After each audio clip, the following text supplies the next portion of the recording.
daddies. Yeah, I don't know why I started doing that, but I did, and that's my little thing. So, plus, I know some daddies is watching this. I know y'all watching this.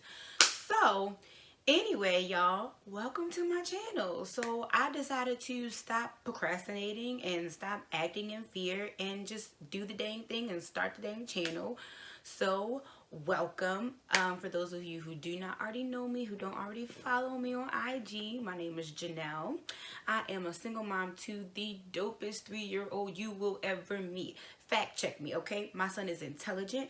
My son can tell you anything about any dinosaur that ever walked on this earth. Ask somebody who knows somebody, okay?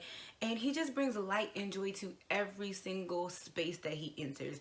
He's amazing. If you don't believe me, come meet him. Blue is just the best child you'll ever meet in your life. He's my favorite boy. He's everybody's favorite boy.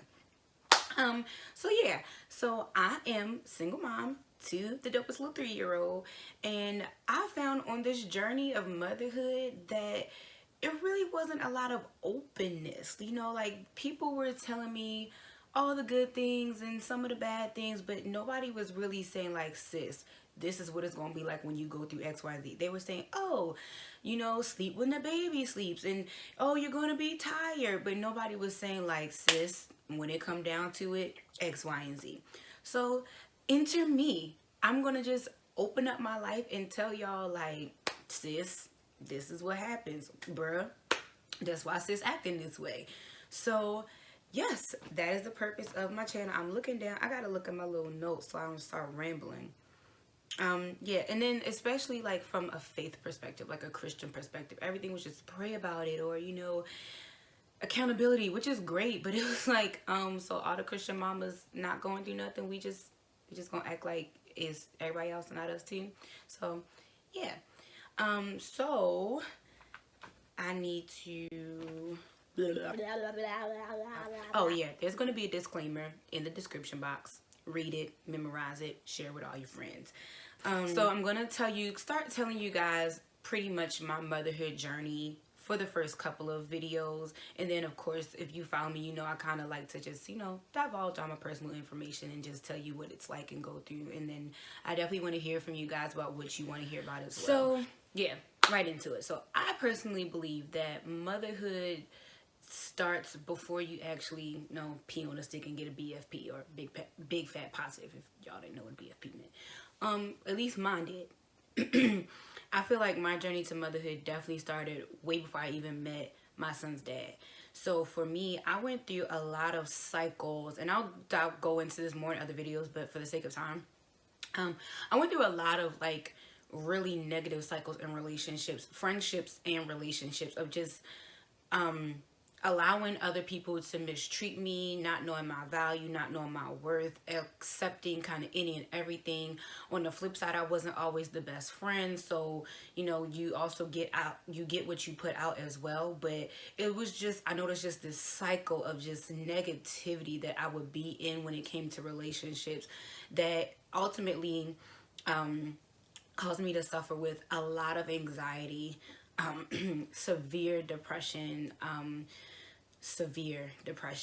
even now to this day. Like, it's still something that I managed. My anxiety is still something that I managed. And I went through a pretty big trauma right before, yeah, actually maybe like a year before I met my son's dad. This huge trauma. Right. So right before I met my son's dad, I went through this massive trauma that just wrecked me mentally, physically, spiritually, emotionally, to the point where I just went into like a downward spiral of just like really self-destructive behaviors. Just, it was insane. So by the time I met my son's dad, I was just kind of like numb. And at that point, when I met him, I was just looking for a good time.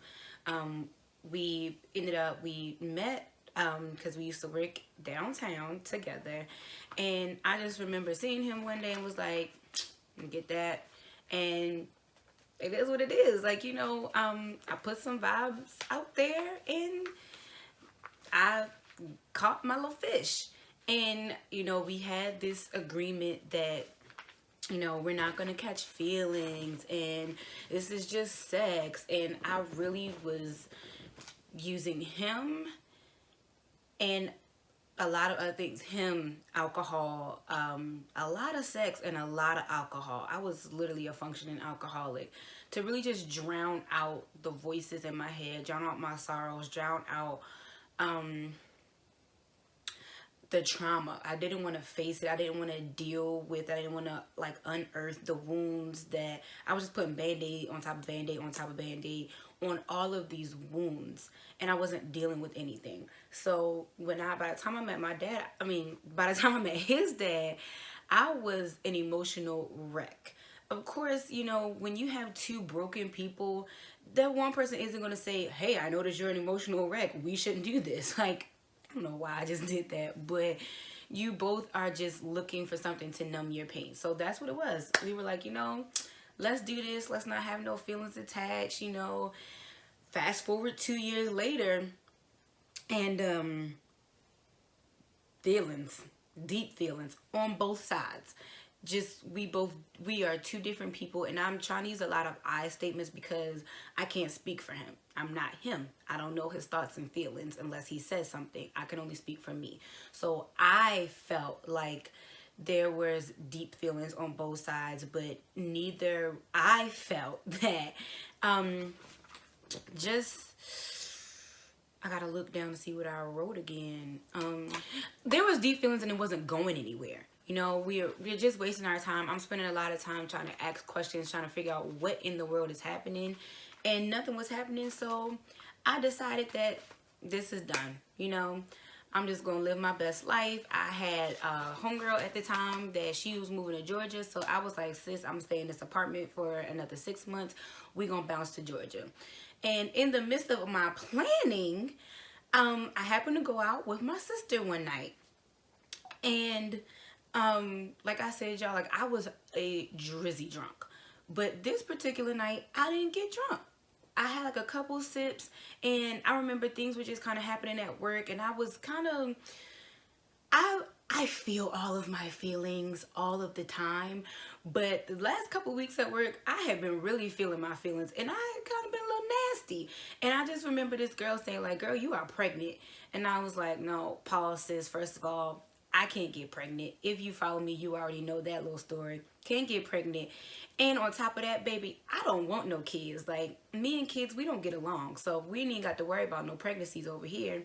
So I go out with my sister and her friend at the time, and we go to Maryland Live. We go to the Cheesecake Factory. Cheesecake Factory was our spot. You can't go wrong with a Cheesecake Factory. They got something for everybody. So we go to Cheesecake Factory. I get my little drinks. We have a great time. And I go back home and I'm like, you know what? I'm going to take this pregnancy test so I can prove this girl wrong. Y'all, I never in my life seen a pregnancy test turn pink so fast. I just looked down and the thing was just like positive. Me?